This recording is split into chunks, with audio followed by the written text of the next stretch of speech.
Sydney, Reuters. China accused Australia of petty tricks on Wednesday in an intensifying dispute over Canberra push for an international inquiry into the coronavirus outbreak that could affect diplomatic and economic ties between the countries.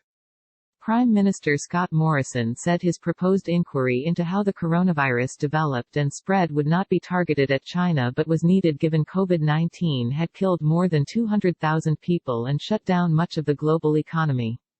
Now, it would seem entirely reasonable and sensible that the world would want to have an independent assessment of how this all occurred, so we can learn the lessons and prevent it from happening again, he said. Australian government ministers have repeatedly said China, the country's largest trade partner, was threatening economic coercion after its ambassador, Cheng Jingye, said this week that Chinese consumers could boycott Australian products and universities because of the calls for the inquiry. The head of Australia's Department of Foreign Affairs and Trade, DFAT, called Cheng to express concern. The Chinese embassy then released a statement detailing what it said was discussed on the call, prompting another rebuke from DFAT. On Wednesday, the Chinese embassy returned fire, saying on its website that details of the call had first been obviously leaked by some Australian officials, and it needed to set the record straight. The Embassy of China doesn't play petty tricks, this is not our tradition.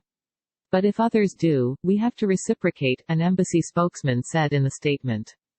Chinese state media has fiercely rounded on Morrison, with Australian studies scholar Chen Hong writing in the Global Times tabloid on Wednesday that Australia was spearheading a malicious campaign to frame and incriminate China. And Hu Zijin, the editor-in-chief of the paper which is affiliated to the Beijing-controlled People's Daily newspaper, said on Chinese social media that Australia was always making trouble. It is a bit like chewing gum stuck on the sole of China's shoes. Sometimes you have to find a stone to rub it off, Hu wrote.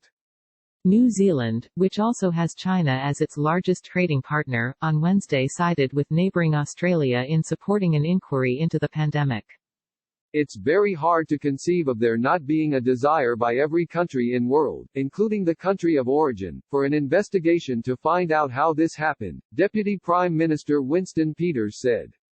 Australia's call for an inquiry has so far only received lukewarm support more widely, with France and the United Kingdom saying it was not the right time to focus on an inquiry.